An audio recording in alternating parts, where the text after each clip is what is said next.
नमस्कार, आप देख रहे हैं नेशन ऐप समाचार। मैं हूं आपके साथ शुभी शुक्ला। खबर गाजीपुर जनपद के मोहम्मदाबाद स्थित आवामी पिछड़ा पार्टी के कार्यालय से, जहां आज पार्टी के पदाधिकारियों द्वारा एक महत्वपूर्ण प्रेस कॉन्फ्रेंस का आयोजन किया गया। इस प्रेस कॉन्फ्रेंस में संगठन से जुड़े मुद्दों के साथ साथ क्षेत्र में रोजगार, विकास कार्यों और जनता से जुड़े तमाम सवालों पर विस्तार से चर्चा की गई। कार्यक्रम में पार्टी के संस्थापक जिलानी रायन भी विशेष रूप से मौजूद रहे। मोहम्मदाबाद स्थित आवामी पिछड़ा पार्टी के कार्यालय पर आयोजित इस प्रेस कॉन्फ्रेंस में बड़ी संख्या में पार्टी कार्यकर्ता और स्थानीय लोग भी उपस्थित रहे। प्रेस वार्ता के दौरान पार्टी नेताओं ने सरकार की नीतियों पर सवाल उठाते हुए कहा कि क्षेत्र में बेरोजगारी एक बड़ी समस्या बनी हुई है, जिस पर गंभीरता से ध्यान देने की आवश्यकता है। पार्टी पदाधिकारियों ने आरोप लगाया कि युवाओं को रोजगार के अवसर नहीं मिल पा रहे हैं, जिसमें उनमें निराशा का माहौल है। उन्होंने कहा कि आवामी पिछड़ा पार्टी लगातार वंचित और पिछड़े वर्गों की आवाज को उठाने का काम कर रही है और आगे भी करती रहेगी। इस मौके पर पार्टी के संस्थापक जिलानी रायन ने मीडिया से बातचीत करते हुए कहा कि संगठन का मुख्य उद्देश्य समाज के कमजोर तबकों को उनका हक दिलाना है। उन्होंने कहा कि क्षेत्र में शिक्षा, स्वास्थ्य और रोजगार जैसे बुनियादी मुद्दों पर अभी भी काफी काम किए जाने की जरूरत है। प्रेस कॉन्फ्रेंस के दौरान पार्टी नेताओं ने यह भी स्पष्ट किया कि आने वाले समय में संगठन को और भी मजबूत किया जाएगा तथा गांव-गांव तक पार्टी की नीतियों को पहुंचाया जाएगा।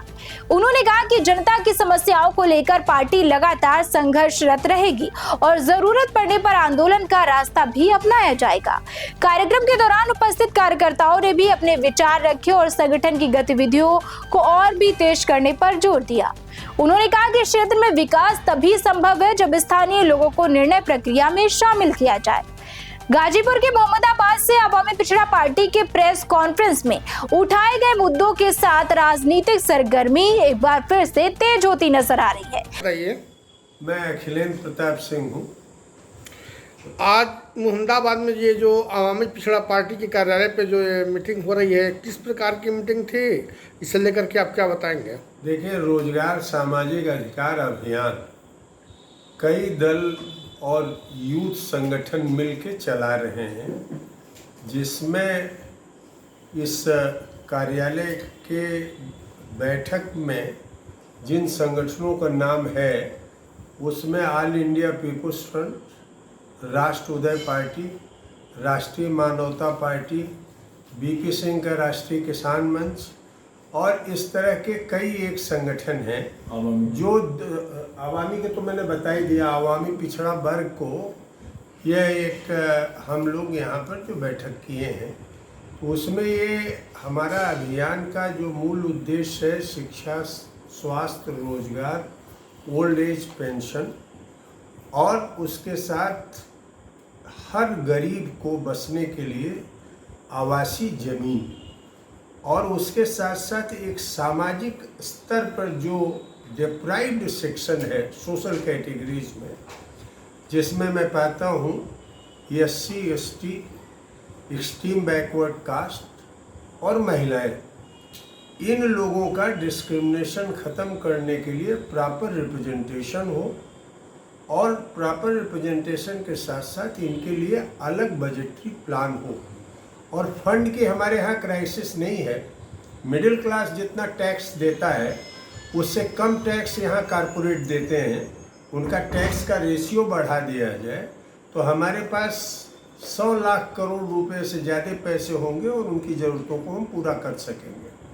अभी ये तय हुआ है कि 21 जून को मऊ में हमारे इस कार्यक्रम को एक अति पिछड़ा सम्मेलन रोजगार सामाजिक अधिकार अभियान के तहत वहाँ बुलाया गया है और जिसमें मुस्लिम, हिंदू, सिख, ईसाई जो भी यहाँ के लोग हैं वो शरीक होंगे और पूरे प्रदेश में हम लोग इस अभियान को चलाएंगे और मिलजुल के हम लोग सन 27 में चुनाव भी लड़ेंगे और लोकसभा का चुनाव 29 में भी लड़ेंगे।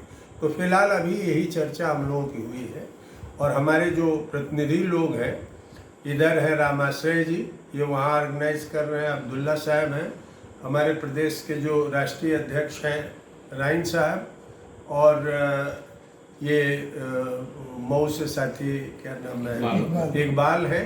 ये सब लोग इसको ऑर्गेनाइज करेंगे और पूरे प्रदेश के जितने संगठन हैं उनके लोग और प्रतिनिधि के साथ साथ उनके नेता आएंगे। देखिए, पार्टी का नाम है अवामी पिछड़ा पार्टी। हाँ। तो जो पिछड़े लोग हैं उनको लेकर के क्या आपकी जो पार्टियां हैं उसमें क्या मुख्य योगदान रहेगा? देखिए, जो पिछड़े लोग हैं, पिछड़ों में जो सबसे पिछड़े हैं, अगर उनका पर कैपिटा इनकम देखिए तो 6,000 के नीचे हैं। एक भी सांसद, मेरे ख्याल से विधायक भी उत्तर प्रदेश में इस हिस्से का, जिसको हम एक्सट्रीम बैकवर्ड कास्ट मुस्लिम्स कहते हैं, हिंदुओं में तो रिप्रेजेंटेशन है भी, उनका कोई प्रतिनिधि नहीं। तो इनके लिए एक अलग बजटरी प्लान हो उद्योग के लिए, काम के लिए, साथ ही साथ इनका भी प्रॉपर रिप्रेजेंटेशन पार्लियामेंट और असेंबली में इंश्योर किया जाए और सरकारी नौकरियों में भी किया जाए। ये स्पेसिफिक हमारा कैंपेन है जिस पर हम लोग काम कर रहे हैं। सर, जनता में आप क्या संदेश देना चाहेंगे इसे लेकर? जनता में हम ये संदेश देना चाहते हैं कि जो बहिष्कृत समाज है, जिसका कोई स्टेक नहीं है इस पावर स्ट्रक्चर में, बहिष्कृत समाज इन 5-4 समूहों को मैं मानता हूँ, उनका कोई स्टेक नहीं है। इस बहिष्कृत समाज को भी आगे लाया जाए ताकि हमारे विकास की गति आगे बढ़ सके, हमारा प्रदेश भी समृद्ध हो सके। हमारे प्रदेश से पूंजी का बड़े पैमाने पर पलायन होता है और हमारे प्रदेश में 30% माइक्रो फाइनेंस कमेटियाँ महिलाओं को लूटती हैं कर्ज के नाम पर। तो उनको भी इतना हमारा पैसा रोक दिया जाए पलायन का, तो उनको भी हम लोग सस्ते दर पर लोन दे सकते हैं और रोजगार का सृजन भी हो सकता है। स्थानीय स्तर पर इस प्रेस कॉन्फ्रेंस को लेकर लोगों में चर्चा का माहौल बना हुआ है। बने रहिए हमारे साथ और देखते रहिए नेशन आप समाचार।